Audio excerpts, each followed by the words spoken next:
նիստից ակնկալիքներից խոսենք, խափանու միջոցի հարց է քննվելու, ինչ սպասել, հաշվի առնելով, որ համատեքստում շարունակում են ներքաղաքական իրողությունները լարված մնալ, արդյոք կհաջողվի հասնել խափանամիջոցի փոփոխության։ Նախ ես ուզում եմ շեշտել այսօր ինչ էր որ լինի դատական նիստի ժամանակ, դա հանկարծ չշփոթել արդարադատության իրականացման հետ, որովհետև 2 տարի կարված շինծու գործով, որը բացվել, ստեղծվել, սարքվել է միայն Նիկոլի հանձնարարությունը կատարելու համար, նրա համար, որպեսզի Հանրապետական կուսակցության փոխնախագահին պարոն Աշոտյանին մեկուսացնեն հասարակական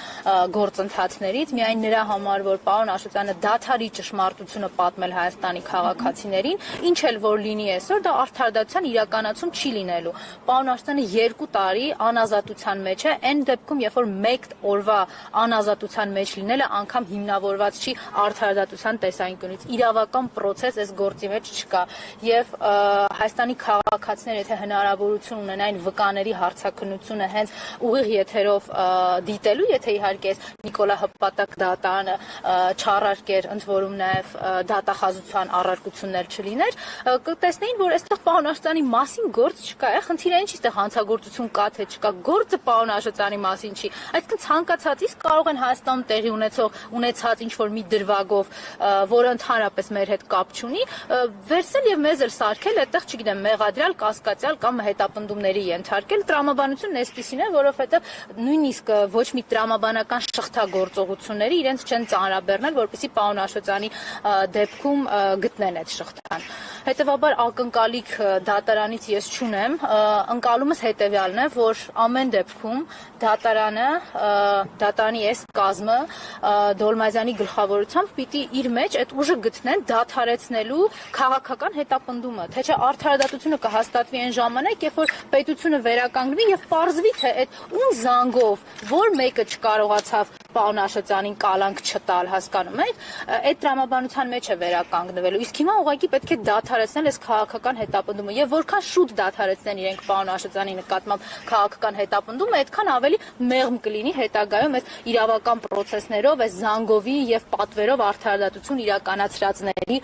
իրավական պատիժը։ Տիկին Մկրտչյան, անդրադառնալով ներքաղաքական process-ներին, իմաստնավորի սպասվող թիմ ընտրություններին Գյումրիում, Փարաքարում, տեսանք, որ Փաշինյանն անձամբ գնացել էր տեղում իրավիճակին ծանոթանալու, արդյոք սա վկայում է այն մասին, որ իսկապես ցայտնոտի մեջ են իշխանությունները եւ հենց առաջին դեմքով են փորձում հարցերը լուծել։ Սա լավագույն օրինակն էր, կամ կարելի ասել լավագույն հիշեցումը նորից, թե ով է Նիկոլը, ինչի է ընդունակ, ընդհանրապես լոկալ մակարդակով նայեք աթոռակռվի մասին է խոսքը, ինքը այդ աթոռի պաշտպանության հետևից է գնացել, հələ իր աթոռի մասին էլ չի, բայց էլի սպառնաց, էլի բռնաճնշումների կոչ արել, հանձնարարականները տվել եկել է, էլի ում փռեն ասֆալտին եւ ինչ անեն։ Սա շատ լավ հիշեցում էր բոլոր այն ընդդիմադիրներին, ովքեր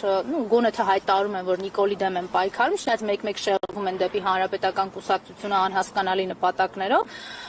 շատ լավ իրենց հիշեցում է, թե ինչ է անելու Նիկոլը ընտրությունների ժամանակ։ Միգուցե իրենք մոռացել են 2021 թվականի բռնաճնշումները, այդ քրեա օլիգարխների աղրանիկների կողմից ծեծի ենթարկված քաղաքացիներին, այն ոստիկանության համակարգը, որը ընտրությունները բնականon ընթացքով կազմակերպելու փոխարեն ընդդիմադիրների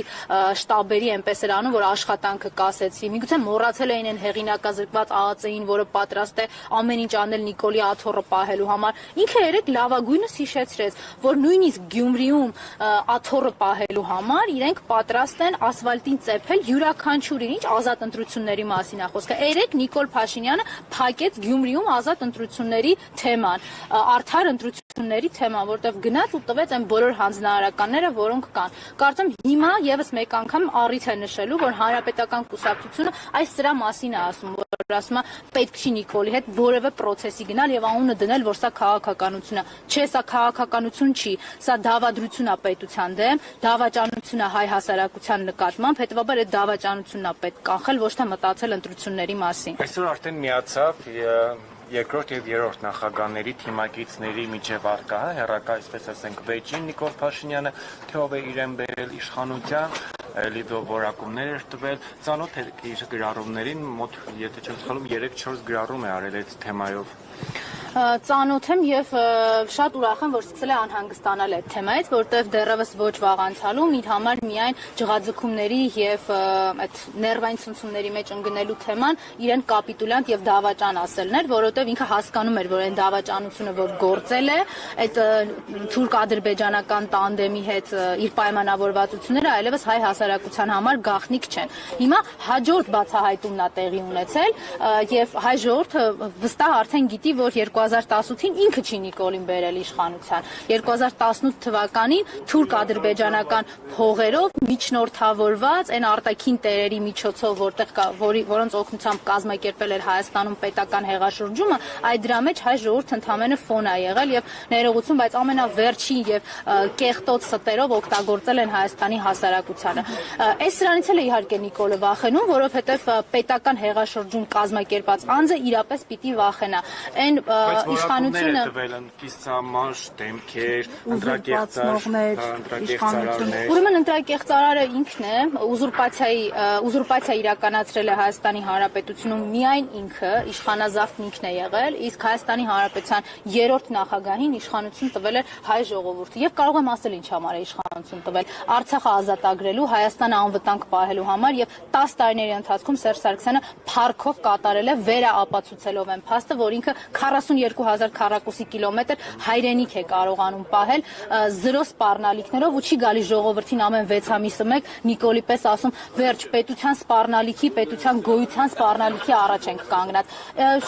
Ամեն իր այդպիսի նյարդային գրառումը խոսում է նրա մասին, որ եկել է արդեն հերթական ճշմարտության բացահայտման պահը։ Ես ուրախ եմ, որ նաև այս իրավիճակը ծառայել է այնպես, որ Նիկոլը սկսել է հասկանալ հայ ժողովուրդը գիտի իրեն իշխանություն տվածներին, իրական իշխանություն տվածներին։ Եվ վերջին հարցը, տեսեք, ձեզ այնուամենայնիվ չի զարմացրել, որ վերջին շրջանում ընդդիմադիր դաշտից հանդես եկողները կատաղի պայքար են մղում մեկ այլ ընդդիմադիր ուժի նկատմամբ տարբեր դրամաչափի, որոնք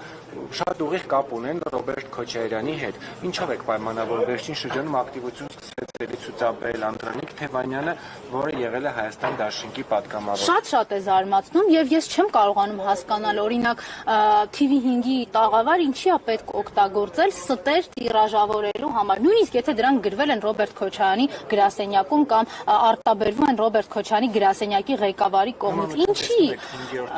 եւ հմեկի տաղավարների։ Ցավում եմ, բայց վերջերս այո, այդ նույն prime time-ը հմեկում օգտագործվում է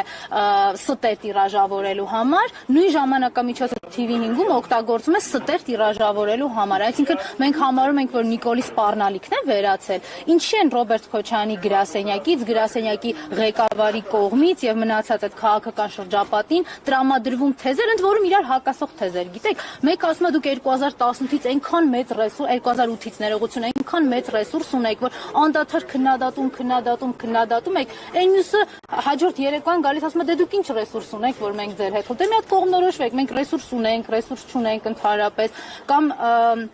մեկը գալիս ասում է, որ 2018 թվականը դե պիտի հասկանանք հələ իշխանազավթում է եղել, թե չէ, այսինքն ձեզ համար հարցական է իշխանազավթում է եղել, թե չէ, բայց անցած երեկոյին TV5-ի տաղավարում հայտարարել եք, որ ամեն ինչ գիտեք 2018-ի մասին, բա պատմեք Հայաստանի քաղաքացիներին, հիմա կամ չեք պատմում, որտեղ իրականությունն է սպայդրությամբ ձեր քաղաքական ընկալումներին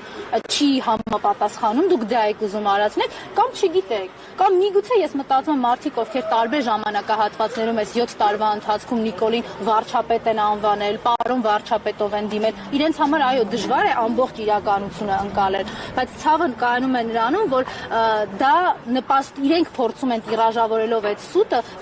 պատմությունը վերաշարադրել։ Դե ասում են 7 տարի է, էլի հիմիկվանից սկսենք վերաշարադրել, որ մենք այնտեղ անհարմար դրության մեջ չհայտնվենք։ Ես մշտապես պնդել եմ, որ 2018 թվականի իրադարձությունների վերաբերյալ կարող են բաց ճակատով ամենայն անկեղծությամբ խոսել միայն հանրապետական կուսակցության падգամավորները եւ հանրապետական իշխանությունը, որտեղ այդ ժամանակահատվածում զոհի կարգավիճակում հանրապետականն է։ Մնացածը կեսը շամպայնով, կեսը դագաղներով մերժման process-ի մասնակից էին լինում, հույս ունենալով, որ միգուցե այս ամեն ինչի արդյունքում կարող են իրենք տիրանալ իշխանությանը։ Մենք մեղավոր չենք, որ 18-ին չառաջադրվեցիք, այն ընկալումը եւ այն հնարավորությունը, որ տվել էր հանրապետականը նախագահի հրաժարականից հետո, չօգտվեցիք մտածելով, որ դեռ շուտ է բացահայտվել, որ մենք ենք մերժել։ Շնորհակալություն։